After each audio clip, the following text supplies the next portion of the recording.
it's really true what you're saying, because I remember when we were going to Ghana under the MEDA Ghana Health Project.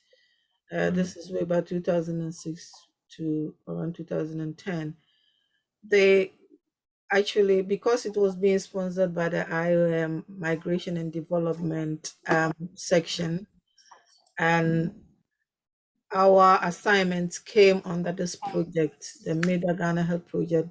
So there were lots of established links between institutions and the health workers here. So you would have that prayer, the email, the phone calls, the information. So you do all that. And I'm hoping that I'm going to do a session where we'll talk about this process of going back and the different stages where people are at. Okay. So thank you so much for that. So now back to the sports project that you're doing. Yeah. So in 2016, you saw the opportunity. Yeah. So we launched the program, which was well attended. To be honest with you, I was surprised the people that came in, because we invited Ankafu. Before then, I mean, there's a story that I will tell you that, because of any time I was going to Ghana to run the workshop, is I share with my consultants, in Oxford. So interestingly, one of my consultants was on a train to London, and he met this gentleman called Danny Mawunyaga on a train, and then he's actually from there. He's the secretary to the Full Gospel Businessman Fellowship. So he was engaged a consultant, and then consultant said, "Oh, are you from Ghana?" And he said, "Yes, I've got a friend, one of these enthusiastic, motivated Ghanaian nurse in my trust who wants to do something in Ghana, and he just needed somebody to help him to do it." So this gentleman gave his number to the consultant, and he brought it to me at workplace. So when I went to Ghana I went to see him in Oxford. He was actually ministering at Oxford University. So I went to see him, and then he asked me to come. Anytime I come to Ghana, I should come to his office. So I got his office, and I met him. And then also Dr. Adade, Greater Accra Regional Director of Service, who is retired, who is currently diseased, was there. And then he said, "Okay, we'll support you." So they were the people that actually, he gave me an office. As I speak to you now, I have an office in Kokomilme, which is, I just share office with this gentleman. And I've got so I use his office for meetings and coordinations and everything. So before we had the project, launching the project, we invited nurses, I think 4 nurses from each hospital to meet at the office. And then we gave them, our intentions. We told them what we want to do and what we expect of them. So they went back and organized their team and shared the information with them, how we want to do. And they also the team embraced the project. So organizing in Ghana was it wasn't difficult, because we engaged the hospital. So we wanted to, because of the funding, which wasn't forthcoming, we wanted to use them as we engage them as stakeholders, so that they take ownership of the project, and then we work with them. But because if you want to work alone, it'd be difficult. Yeah. So they organized their team. They went and sold the idea to their directors. They bought into it, though there were some difficulties. So on the day of the launch, they turned up to collect their footballs and volleyball nets and everything. So they went back, and then they trained. So the idea is that we launched the project in May. They go and train, and then in October, which is the World Mental Health Day, they all come in, and then we play a game.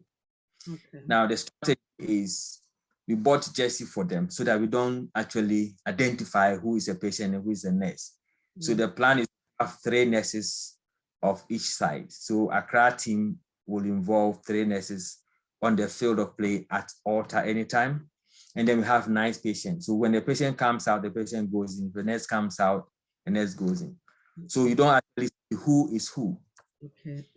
And the model also is to get the individuals, the patient and the staff to train. And whilst they are preparing for the event, it's also, they are doing two things. They are trying to prepare for the event, and also they are also engaged in physical activities, which improve their, health, physical health as well, and also improve their mood. So it was so welcome that, on the day of the event, I couldn't control myself, because you see people coming in to watch patients to play. I quite remember, people were saying that, so who are the patients? They couldn't identify them, because they were we had a very skillful players playing football and everything. It was really exciting. Yeah. So luckily, I spoke to the coordinator in Oxford, who has done similar thing and has won the, I think, MBE during the Queen's birthday. So he traveled with me in Ghana during the event. So he shared his story, and then we was so amazing. So we had trophy from here. We bought trophy and medals from here, and then so the winning team had it. But we did it in such a way that everybody who participated will have something. So it was at Bantam, we decided that they will form two teams. So we had 4 teams, so that we can play a gala in a very equal manner. So we did 2 bronze, and then silver and gold. Wow. So everybody who participated had something. So they were, the first had the gold, the second had the silver, and then the third and fourth had bronze. Yeah. And so, but the trophy itself was won. So whoever won the volleyball would take the trophy, whoever won the football. And it was so, because if you see how the patients were jubilating with their medals in their neck, jumping around, it was so exciting to watch. And this goes to show that, mental health, or managing mental health, is not just about medication. And we know, I mean, from experience, myself being a mental health worker as well, how exercise improves people's mood. Yeah. It's really important. It's right to say that. Yes. So what makes me so excited about this is that when you say to somebody that let's go and run, yeah, the person doesn't really like running. It's difficult to actually persuade or encourage the person to come out to play, to run. But if you say let's go and have a kickabout with football, for instance, Ghanaians love football, so it's so motivating for people to engage. Yeah. And some of the story that we hear from the patient after we finish, they said, oh, and interestingly, people will say, oh, I'm not, if I go to hospital this is about 2 years. And I think that the following year, one of the patients went home and relapsed, and the patient were trying to get him back into hospital. He said that, well, if I go and I'll get a football to play, I'll come. Wow. So you see that, yes, there's something to motivate him to come in, because it's like when you keep patients indoors and all you do with them is to feed them with the medication, there's something to engage in. So it was a very big project that I think if you get support to make it very, to move forward, it would be helpful. Yeah, thank you so much. Wow, I'm sure it's not gonna end here. I'm sure there's more to come with it. Yeah. Hopefully. Last year we couldn't do the project. The 2019 was our last event. 2020 we couldn't do because of the COVID restrictions. Yeah. So part of the funding that we got from the French embassy is so the activity is actually football, volleyball, and table tennis. Okay. We managed to secure under the French project 3 table tennis boards for each of the hospitals. Yeah. So we are looking into using if the volleyball and the football is actually close contact sports. We might be thinking about using the table tennis this year. Yeah, because of the social Yes. distancing and all that. Yes. That's understandable. Wow, you are doing an amazing, thing.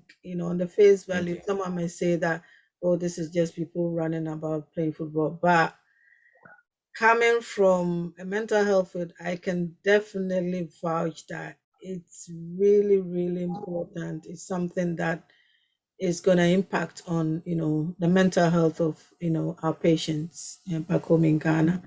So, what are some of the challenges? I think you've mentioned a few of these, but generally, the challenges that we all see, and then it's just scaring some people to stay back, and yet some people are pushing. What have been some of the challenges? The challenges as well. I mean, I think there's a few challenges which is still ongoing. Yeah. First of all, when we started the project, they were looking at, so they gave us a budget of, when we converted the money for the first event, was about £27,000. That Mm, was their kind of ideas of staging such a project, mm, because looking at how they were picturing the Olympics Games, how the okay. officials dress and how things are done and everything. So when they brought it to us, we said, okay, we don't have the money. So how do we do it? We need to manage our available resources.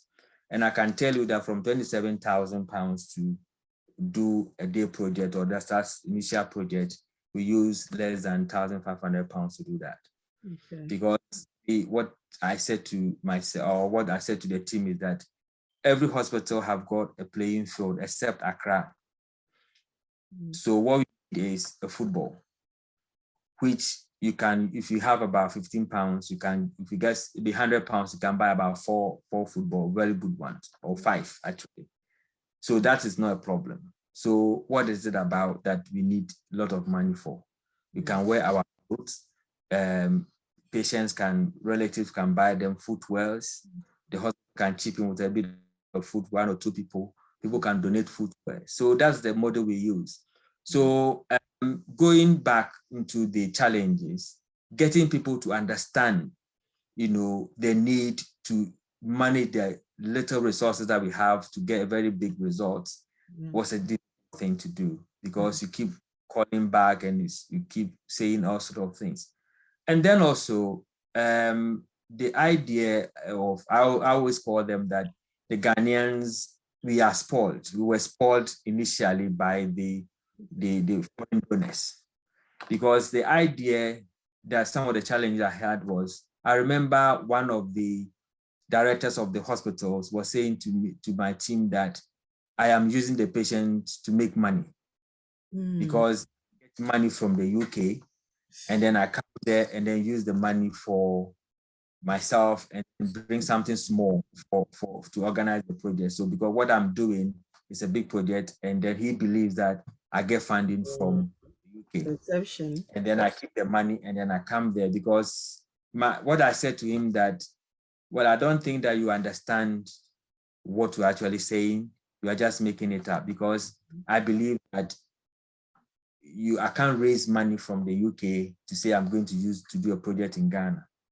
So that was a very big challenge, to the extent that we wrote a letter to some of the organizations in Ghana, Mm, and we went to the hospital to speak to the director just to confirm what we are saying is right. mm, He said no. He gave them a negative response. So mm. we couldn't get sponsorship from them.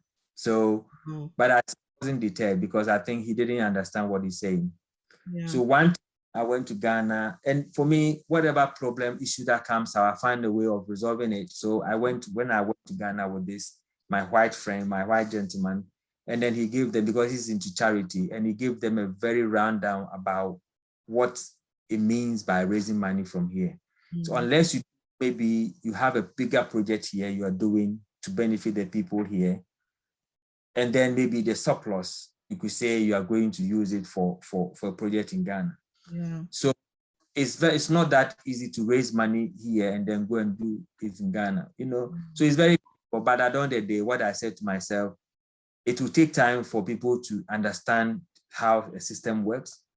Yeah. And if somebody in his personality will only give something for free, unless he has too much, that person will not understand you giving, so much out for free. Yeah. So it becomes the person's personality. So gradually, the coordinators of each hospital understood what we were trying to do, and they came on our defense to say, listen, this is not how it works. They understand the process now, what they are needing to do. So until one of them visited my house and he asked me, "What is that where you live?" And I said, "Yes." He said, "Okay, I thought you live in Trazaco." Because his intention was, if you are giving so much out, then you should be living in such a place, So where he can actually change his perception about what I intend to do, and I told him that you don't have to have everything before you give. Yeah. So some of the things that we do, sometimes the negative comments about what you're doing, the protocols and things like that, is just too much. But I think it's a way of planning, really. Yeah. If you want to go to Ghana, for instance, and then you go to Ghana with your main aim of going to do a project, this particular project, I think what has kept me so far is I plan to go to Ghana on a holiday. Then I spend 1 week to do this project. So in my mind, I feel like I haven't spent so much in the project, if that makes sense. Yeah. Yeah. I buy my ticket to go and visit my mother, and then look at my personal project, and then I'll volunteer maybe five days toward this project. Yeah. And then the man who gave me the office is also helping me, picking phone calls, and his accountant also, I ran around with his accountant. So he's also devote maybe 1 or 2 hours of his time to do the books for me. So basically, everybody within the team that are forming Ghana volunteer their time.